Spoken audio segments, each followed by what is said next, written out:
Siapa sahaja yang tidak mengetahui kisah Puteri Walinosari? Ia merupakan kisah yang terkenal pada zaman dahulu. Banyak versi yang telah diceritakan di pelbagai karya-karya yang diterbitkan, sama ada penulisan buku maupun di atas talian. Bagi episod kali ini, Legenda Rakyat menyediakan salah satu versi yang menceritakan tentang Puteri Walinosari.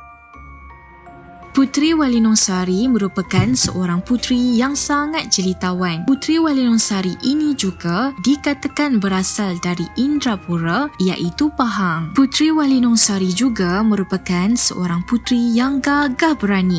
Ia juga dikabarkan pandai bermain senjata seperti keris, melambung lembing dan mempelajari seni mempertahankan diri. Apabila Puteri Walinosari masuk ke gelanggang persilatan, ia lengkap dengan berpakaian kebesaran, bertudung menutupi wajah sebagai tanda menjaga maruah Puteri Melayu. Puteri Walinosari tidak pernah kalah sekalipun dalam pertarungannya. Malah, sesiapa yang dapat menewaskannya dalam ilmu persilatan akan dijadikan suaminya. Terdapat seorang puteri kayangan yang bernama Raja Mambang Segara, anak kepada Raja Kayangan Raja Laksamana Petir. Raja tersebut berasal dari puncak Gunung Tahan yang sedang memburu. Terpandang satu rombongan raja. Raja Mambang tahu itu adalah rombongan Puteri Walinosari. Oleh sebab itu, Putera Mambang Segara ingin sekali melihat kecantikan Puteri Walinosari selain dari menguji ilmu persilatan Walinosari. Raja Mambang Segara baru tiba di pekan itu dan mengubah dirinya sebagai seorang pemuda yang miskin. Kemudian, Raja Mambang mendekati Puteri Walinosari dengan menghulurkan sebuah talam yang ukirannya sangat cantik. Puteri Walinosari menarik tirai usungan dan melihat seorang pemuda miskin. Hati Puteri Walinosari berdebar-debar apabila menatap mata pemuda miskin itu.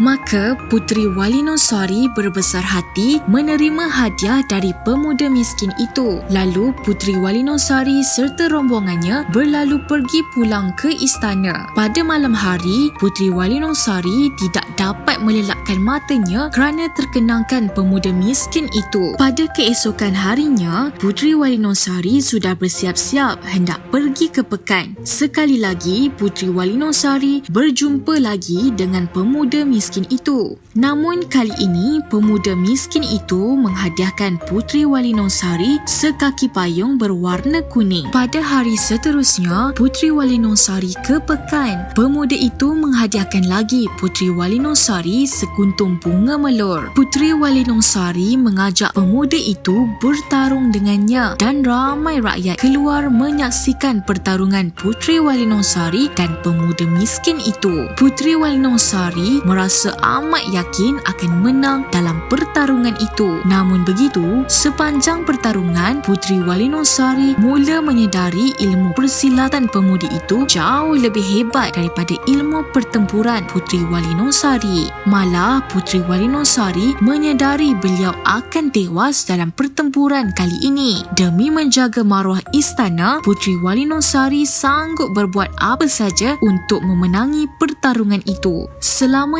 3 hari 3 malam Puteri Walinosari bertarung, sehingga ke saat genting itu Puteri Walinosari menarik tudung yang menutupi wajahnya. Maka terselahlah cahaya wajah Puteri Walinosari dan membuatkan pemuda itu terus terpana. Oleh sebab itu, Puteri Walinosari akhirnya dapat menghunus keris ke perut pemuda itu. Lalu pemuda itu jatuh pingsan dan secara tiba-tiba pemuda itu bertukar menjadi Raja Mambang Segara. Melihatkan hal itu, Puteri Walinosari menitahkan Raja Mambang Segara diusung ke istana. Kelihatan Puteri Walinosari setia berada di sisi Raja Mambang Segara. Tiba-tiba petir menyambar dan guru berbunyi dengan kuatnya. Jasad Raja Mambang Segara lenyap dari pandangan. Melihat akan kejadian itu, Puteri Walinosari jatuh pingsan. Dalam tidak sedarkan diri, Puteri Walinosari bermimpi bertemu Raja Mambang Segara di puncak Gunung Tahan. Pada keesokan harinya, Puteri Walinosari lenyap dari istana. Sehingga kini ada yang mengatakan Puteri Puteri Walinosari pergi ke Gunung Tahan mencari kekasih hatinya iaitu Raja Mambang Segara. Menurut kabar dari penduduk setempat, kadang-kadang Puteri Walinosari dilihat muncul